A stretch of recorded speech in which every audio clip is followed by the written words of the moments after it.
President Worthen, distinguished guests, parents, friends, and members of the Brigham Young University class of 2019. Congratulations on this important day, and thank you for this incredible honor. With this honorary degree, I am proud to say that I am finally a real member of the BYU community.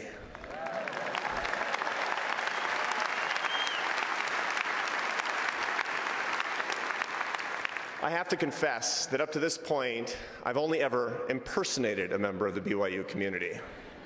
I know that sounds bad, so let me explain. Several years ago, I came to this beautiful place, to BYU, to deliver a lecture. My wonderful host sent me home with a ton of branded souvenirs. T-shirts, mugs, you name it. You guys are great at product placement.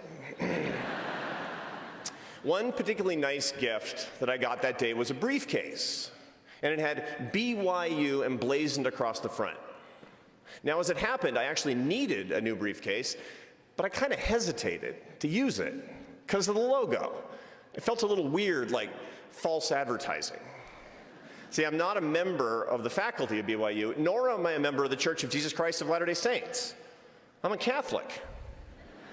Somebody told me, by the way, that I'm your favorite Catholic, but I figure you say that to all the Catholics, so. Anyway, my wife, Esther, when I expressed this hesitance, she said, that's ridiculous. She said, use the briefcase, it's beautiful. Okay, so I loaded it up, I took it out on the road. I travel all the time, I'm in airports constantly. And here's the weird thing. I noticed that people would look at my briefcase, and then they'd look up at me.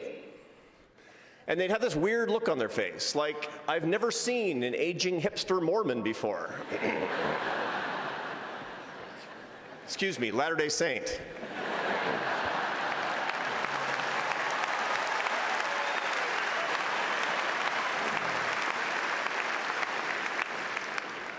Now, it gave me some amusement, but here's the funny part. I found that it was changing my behavior. I was acting with greater love and kindness than I ordinarily would. People would look at my briefcase and I'd say, I want to help with their luggage. I want to give up my place in line, that sort of thing. Why? Because I was unconsciously trying to live up to the high standards of kindness of your church and your university. At very least, not to hurt your well-earned reputation for kindness. You know what else? I even stopped carrying cups of coffee. Look, I love coffee, but I didn't want people to think that a member of your church is a hypocrite. I had this paranoid fantasy, Like some guy telling his wife, I saw this Mormon guy in O'Hare Airport ordering a venti latte at Starbucks. I knew they were hypocrites. I didn't want that. And you know what? That briefcase made me a happier person, a more loving person. I was like the person I wanted to be. Why? Because I was trying to be like you. So what's the lesson here? It's not that your BYU briefcases have magic properties. It's that your greatest witness to the world as members of this community is the conduct of your life. Our nation and world need this. They need you more than ever today. If you pay attention to politics or television or social media, God forbid, what do you see? You see recrimination, reproach, insults, sarcasm. You see leaders at the highest levels of our country who bully and berate those with whom they disagree. You see families torn apart over political disagreements. You see political foes who treat each other as enemies. People often characterize the current moment in America as being angry. If only this were true. Anger is an emotion that occurs when we want to change someone's behavior and believe that we can do it. According to the research on anger, while it's often perceived as a negative emotion, it has social purpose, and it's not to drive others away. Rather, it's intended to remove problematic elements of a relationship and bring people back together. Believe it or not, there is no evidence that in a marriage, anger is correlated with separation or divorce. For 28 years, I've been married to a Spaniard. The secret to the success of my decades of marriage is the lack of correlation between anger and divorce.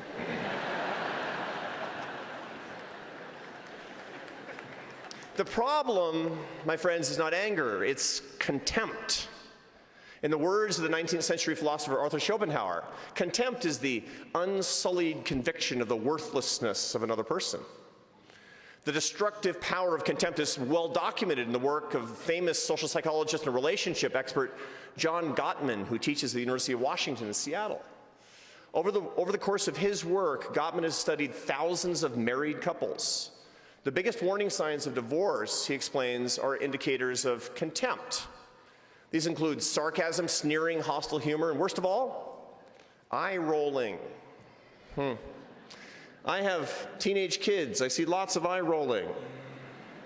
But if you roll your eyes at somebody you love, woe be unto you. That is a little act that says you're worthless to the one person, your spouse, the person you should love more than any other.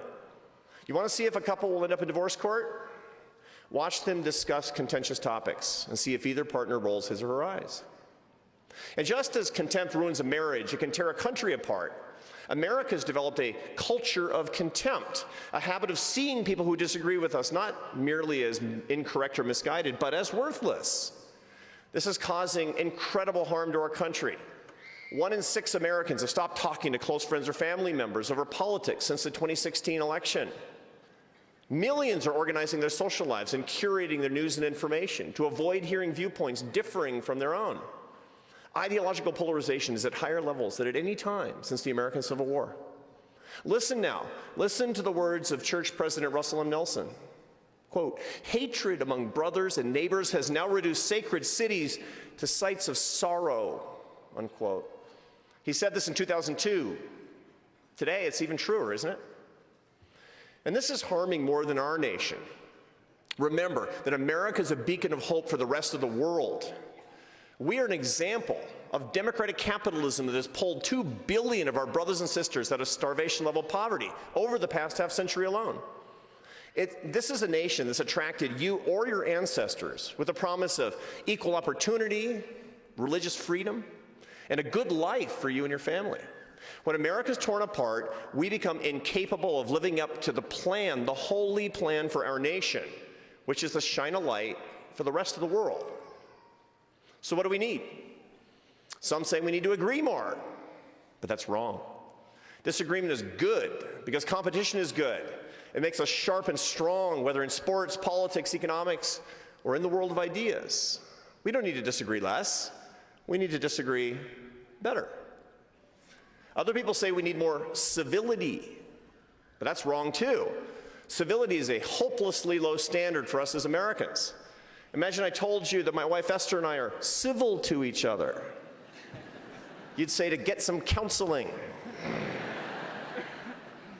If we're going to beat the problem of contempt, we're going to need something more radical than civility, something that speaks to our heart's true desire.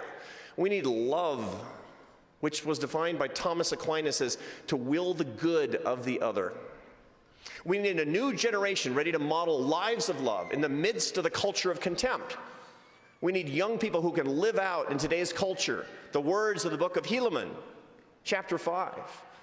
And it came to pass that they did go forth and did minister unto the people, and as many as were convinced did lay down their weapons of war, and also their hatred and the tradition of their fathers.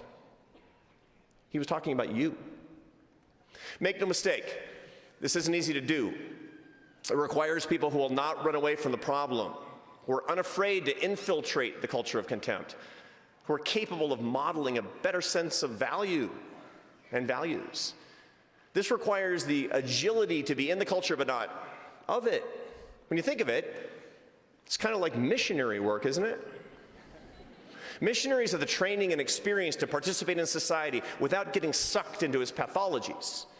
They have the courage and fortitude necessary to face resistance and go forth with the joy that comes from sharing the truth. Just out of curiosity, do you happen to know anyone with missionary experience? Well, guess what? It's time to dust off that experience and use it in a brand new way, starting today. Near my home, there's a Catholic retreat center where my wife and I teach marriage preparation class to engaged couples.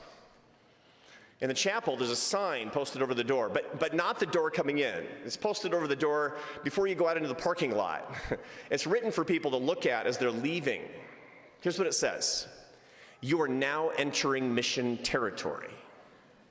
The message is simple, but it's really profound. You're here because you've found what's good and true, but you're going out to where people haven't found what you've discovered. You have the privilege of sharing it with joy and with confidence. That should be a message to you who want to make America and the world better. You know what our world needs: more love, less contempt. You have the skills and you have the training to make this a reality. Most of you have been raised your whole lives with the values that I magically got for a few minutes from my BYU briefcase. You've received an education through hard work at one of the world's greatest universities. Some of you know, maybe all of you, that this university has an unofficial motto: enter to learn, go forth to serve. You get to live up to that motto starting today, to sanctify your learning in ordinary work by lifting up and bringing together a great nation. So, ladies and gentlemen of the BYU class of 2019, I pray that our Heavenly Father will bless the world abundantly through you. Congratulations on this accomplishment. And don't forget, you are now re-entering mission territory. God bless you. God bless America. Thank you very much.